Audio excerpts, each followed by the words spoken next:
So I actually have given a version of this before with young nonprofit professionals and inclusion in arts. We felt it was really important for people to see how the nonprofit world and the entertainment world and artists and whatnot could work together. We gave this talk at Anthem, so this will not be as boisterous as that version. But to me, one of the most important things that nonprofits and artists need to remember when marketing themselves is to understand what your mission is and what your voice is. A lot of people, as artists, they were like, well, what if I'm in a few different genres? If you're a visual artist, what if you have a few different mediums?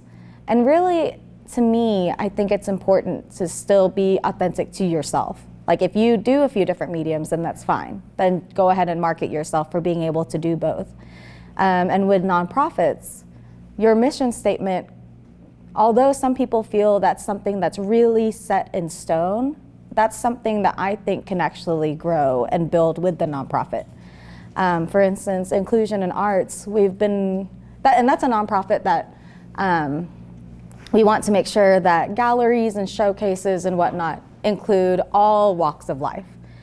It could be age, gender identification, race, and all of that. So I feel that with the mission statement, it actually really focuses on visual arts, but we see that it's important to include other forms. So at times, sometimes your mission statement may need to evolve, and that's okay.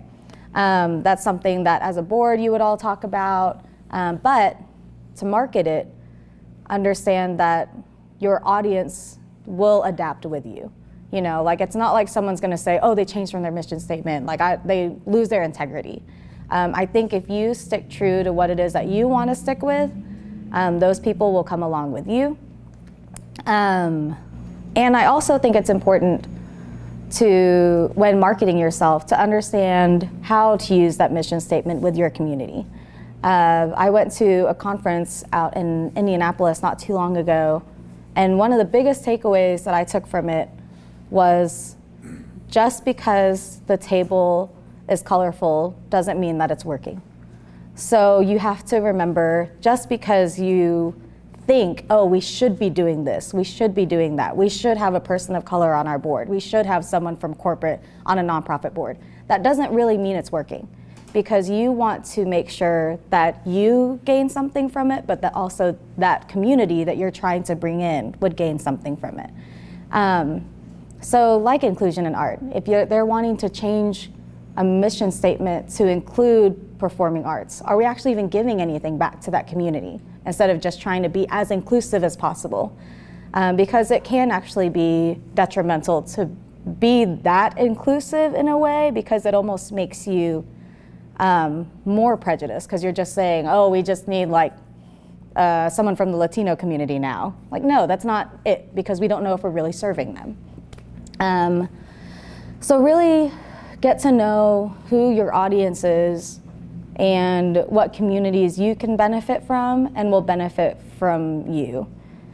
But yeah, I just want to kind of hear from you guys too, because something I'm really passionate about is storytelling for other organizations and communities I'm part of, instead of really like talking about myself. I want to give voices to those who don't feel like they can speak up or don't know how to speak up. So if you guys have any instances of times where you didn't know exactly how to market something, or other communities you may be able to reach out to, like we can do kind of like a discussion or a dialogue instead of just me talking. So, does anyone? Yeah. Since you mentioned mission statements here, my day job is designing websites, and I've worked with a lot of nonprofits doing their websites as well.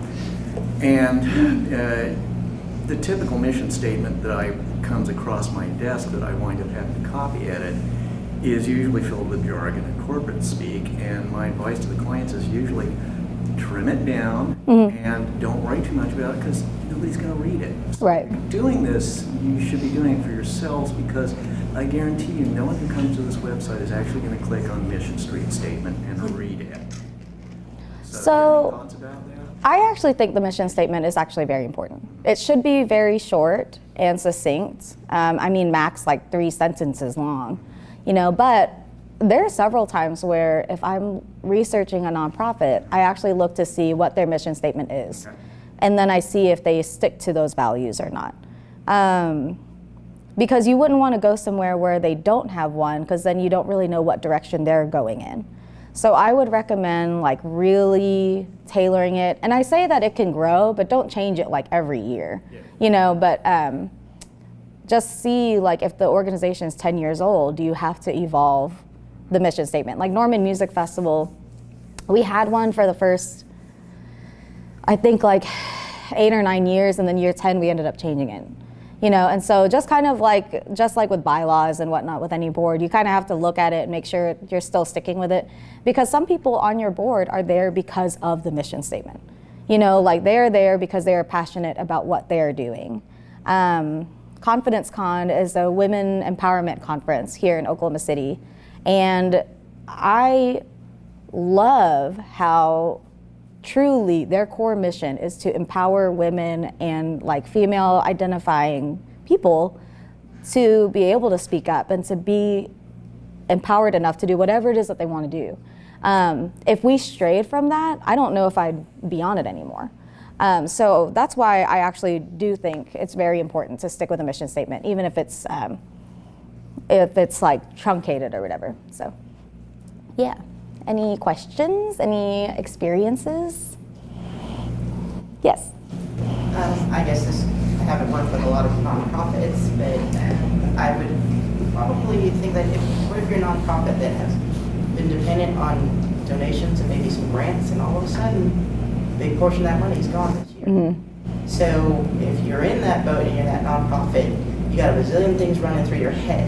What would be the best course of action now that you're dealing with less? So that like kind of triggers like my event planning side. So then another takeaway from this would be to think about events and fundraisers that would make sense with your nonprofit and your mission, right? And to maybe partner up with other nonprofits who have similar missions. Some that are off the top of my head, like it would make sense if Curbside Chronicle, Homeless Alliance, and City Care all work together. If one of them was in needs of funds, then you can like go to the other nonprofits that have similar missions, instead of saying like, oh, here's some local Oklahoma vegetarian co-ops, but like they need funding, so they go to like the Pork Council. Like that doesn't make sense, So stick to what your values are and what would make sense for you to build these partnerships. Because then with these events, they would be fundraisers to help raise money for you. Consider maybe like a membership thing and figure out like what memberships can we offer these people? Is it free admission to certain events? Or is it a free ticket to like a big event at the end of the year?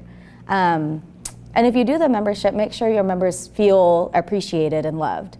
Young nonprofits, we try really hard to make events that would cost a new member or someone who isn't a member, but with the members that we have, like we have a Plaza networking crawl tonight, so we're gonna buy everyone's pizza. That's a member, and then we have events like membership celebration where they get free tickets and free drink tickets and all this other stuff.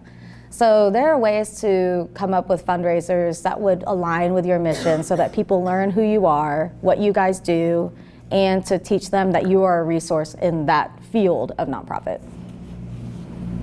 Yes? I have a great illustration of what you just said. Speaking of Curbside Chronicles, so I sit on a board for, it's called Race Dance. It's a nonprofit. Yeah. Local professional hip hop and contemporary dance company. Yeah, I know he. Don't know, right? Mm-hmm. She's one of my favorite people. So a couple of years ago for their summer show, I don't know if you had a chance to attend, they actually partnered with Curbside Chronicle exactly to do what you just said, create exposure for one another. Mm-hmm. And they actually had a couple of folks that were selling Curbside Chronicle, so their employees, so to speak, present. And Race Dance actually choreographed a dance to illustrate some of the challenges of being homeless and things like that. It was really, really moving and touching. So yeah. It was really neat, and they actually did a Facebook Live of that particular number, that dance, and got a lot of shares and things around it. So yeah. That was a really cool illustration of that. And I think it's so important to be able to not use your community, but find a way to foster a larger community by working together. I know with Norman Music Festival, like there's a Norman Film Festival that has been wanting to start up and that's been getting bigger and bigger. So they came to us to, in a way, be like an incubator. So if your nonprofit is in the position where you can offer something like that, we even offered grants for a couple years where Wiggle Out Loud had come to us because we had been around for a few more years to help them apply for a grant so that they could actually get some funding. That is probably like a super special case, but you'll be amazed at what grants are actually available. I remember there was one year I wanted to go to a social media conference where my board wasn't able to pay for it, and then I later found out that there is an organization that you can apply for administrative grants that help out with that. Kirkpatrick Foundation is a great one where they actually have some money set aside specifically for infrastructure grants, which I was like amazed at because I'd never even heard of that before. So that's something you can use to your advantage. And really reach out and just kind of ask people, like, what are good fundraising methods? Like, who does your grant writing? Is it someone who's ever done grant writing? Is it someone who is actually like an accredited fundraising professional? I didn't even know that was a thing. Like, you can become like an AFP, yeah. And that person may be able to help you so much. There's like a great organization and chapter of AFP National here in Oklahoma City. So yeah, just kind of like put some feelers out, talk to some friends, because you'll be amazed at how big your community can be by asking like the simplest questions.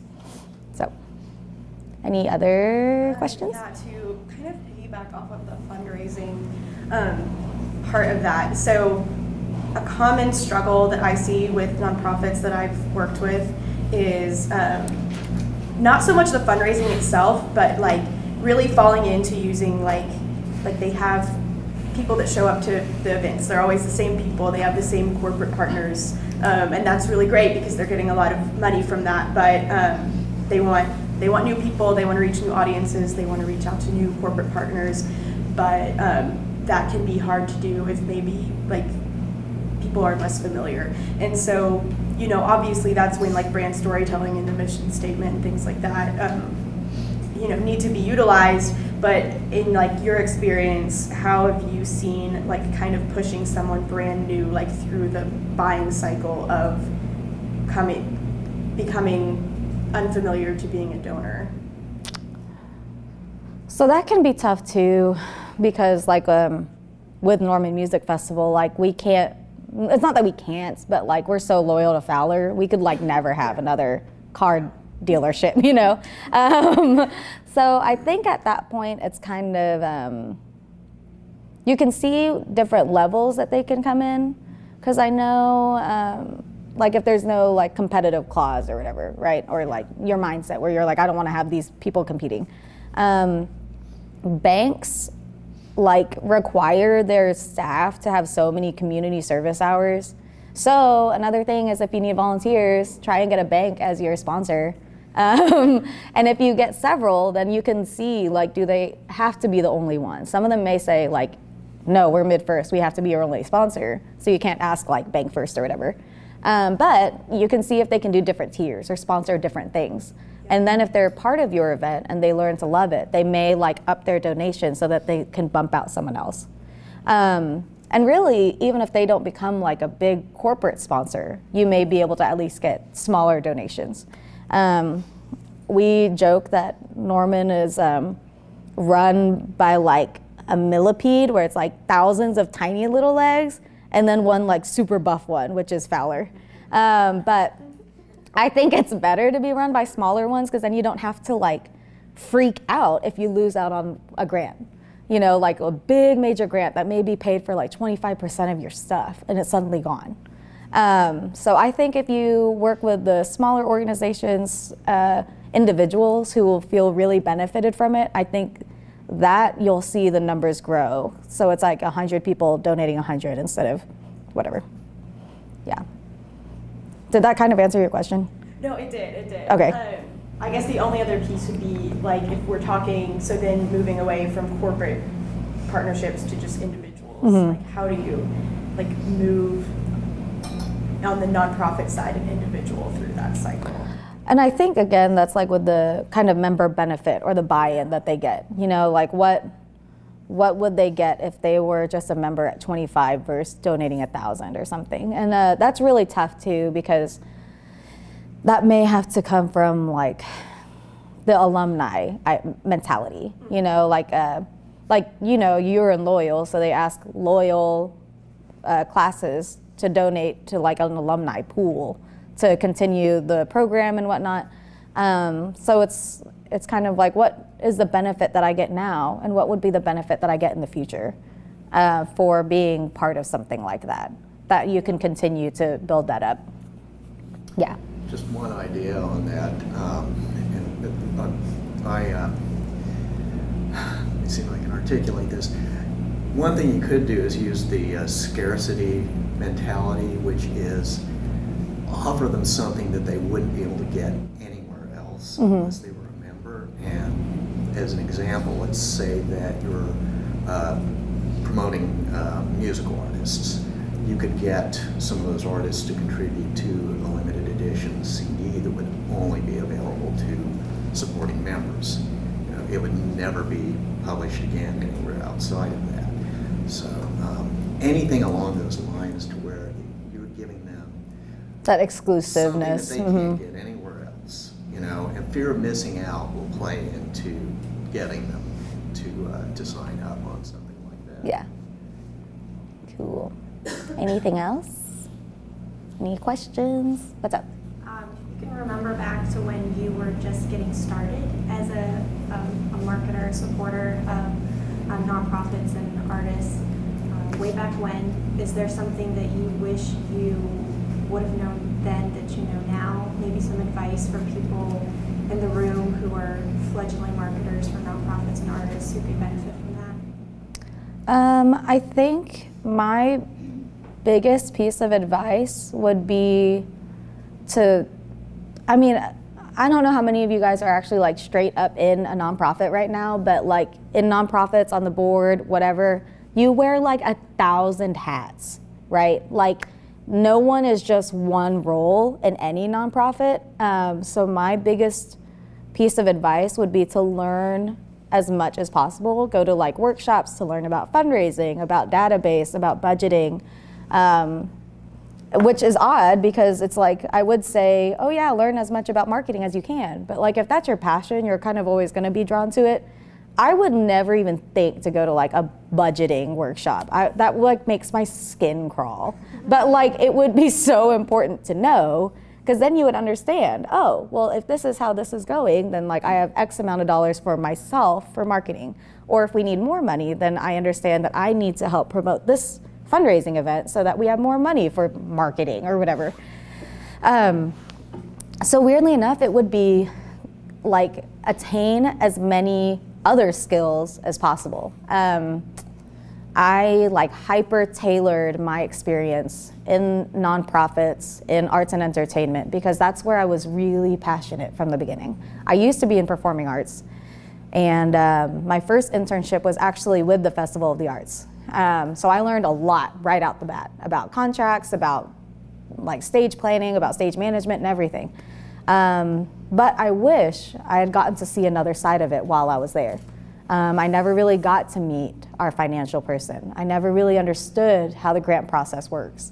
So that's something I wish I knew more about so that I could understand the importance of what my marketing timeline would be versus the deadlines that they have to have in order to get the right amount of money in. Another thing I didn't realize was how meticulous your own database has to be when it comes to impressions, to all the like media hits you may have gotten, because a lot of that can really weigh into your grants. And I just had no idea. So that's why I think it's really, really important to like branch out from the marketing area and think, what is it that also affects what my marketing should be? So yeah, just learn as much as you can. Yeah. And I'm amazed at how many free workshops there are. Like Center for Nonprofit does a lot, where they have discounts if you're a member, or if you're in YNPN, you get discounts to the center, which is cool. But a lot of them, they teach you so many skills on like how to be on a board, how to run a board, how to do finances, all of it. So yeah, just kind of look around and see what workshops there are so that you can add to your skill set. Yeah. So I don't think of nonprofits as neutral. I think they have a stance, a mission, a purpose. And I think more and more we see them attach themselves to political movements or they take stances on those things. But I think the big worry with that is losing supporters and donors. So as like a local nonprofit, how would you begin to sort of take sides on some current events or political stances, but sort of begin those conversations? And do you think that that's sort of like financial or brand suicide? Because it does seem kind of dangerous. So I have been very lucky that a lot of the ones I'm involved in, we all think very similarly. Perfect example with, and it shouldn't have been a partisan issue, like we all understand this, but like the teacher strike, Elemental, we decided to, if you were a teacher, you got like half off, like your drinks and stuff. And we made them like goodie bags and whatnot. And I told them, I was like, I will pay the difference if I have to, like I personally. And so we did that for a little bit, and it was a risk, and it's a risk that while working there, people know that I'm on the board for the ACLU, so it's interesting because some people may be very put off by that, but as an individual, I would say, like say it if you want to, because now more than ever, I feel we are very polarized, but people want to see an authentic voice behind it at the same time. If you're not okay with something that's happening, I think you should be able to say it. If you lose donors, you don't know that other donors may come in because they're so proud of you for having said something. So it is a big risk. I don't see it as like a suicide because maybe this is like the naive part of me saying it, but I would believe that someone would come in and step in and say, hey man, I'm really proud that you did that. And like I said, maybe it'll be a small amount of donors. And the ACLU, they call it like the Trump dump, where like all these donors and all these people came in donating money to the ACLU, where they have this like huge influx, where they're like, we've never had this much funding before, so what are we supposed to do with it? And that's an extreme case because they're a political thing, but you never know if that's gonna happen. So I think it also depends, are you gonna be making a political statement just because you want to, or is it because it's something that goes against or with your mission statement? Like it wouldn't make sense if, I can't think of one that wouldn't have to do with everything, but anyway, I think as long as it's not super polarizing and just totally left field, I think it should be something that you can talk about and something you can comment on. Yeah, it's not like endorsing a certain candidate because that wouldn't really make sense for most nonprofits, but yeah. I think an organization should be allowed to like have a voice if they want to. Yeah. I'm with the Dean McGee Eye Institute, so I think it's state question 793 maybe. We have made the stance of not to have a voice in that because we feel it really doesn't affect us. But I was concerned from the marketing standpoint. I was thinking we're going to get people asking on Facebook, hey, what does Dean McGee think of this? Surprisingly, we haven't. But if I was the decision maker, I would have put something out on Facebook. Yeah. And even if you say like, hey, just so you know, like we don't want to say anything about this, I mean, people would understand, Norman Music Festival was sued a few years ago by the Second Amendment Association because we said no firearms on the festival grounds, which I guess impeded their rights. And so we were kind of like, do we say anything until the lawsuit's over? Like, what do we do? Because it was really awkward, like we didn't want to really make a stance. We saw it as it's a safety thing before a rights thing. But we did end up saying something because we were like, you know what, screw it. Like, this is our festival. we're an independent free festival in Norman. So yeah, I think our genius lawyer said no Guns N' Roses allowed in Norman Music Festival or something. It's definitely our most shared, most popular post we've ever made.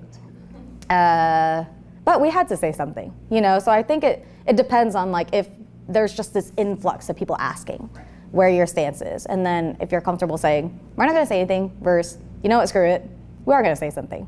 Because we had to say something. Yeah, that year was awesome. Just saying. Okay, anything else? Questions, concerns about marketing, about me? Cool. Okay. I guess we're good. Yeah. Thanks. Yeah. I want to thank everybody for coming out and seeing Michelle Bowie today here at our lift session. I want one solid round of applause for her since the last one was a little awkward. There you go. I live for that. What if people have follow-up questions, reach you on Twitter? Is that cool? Yeah, so I am the Michelle Bowie because Michelle Bowie's taken.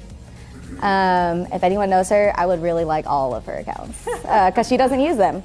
So yeah, and then the Michelle Bowie on I think literally everything. So yeah. Follow Michelle, tweet at her, ask her questions. I want to thank our sponsor today is Cafe 7. Thank you for the breakfast.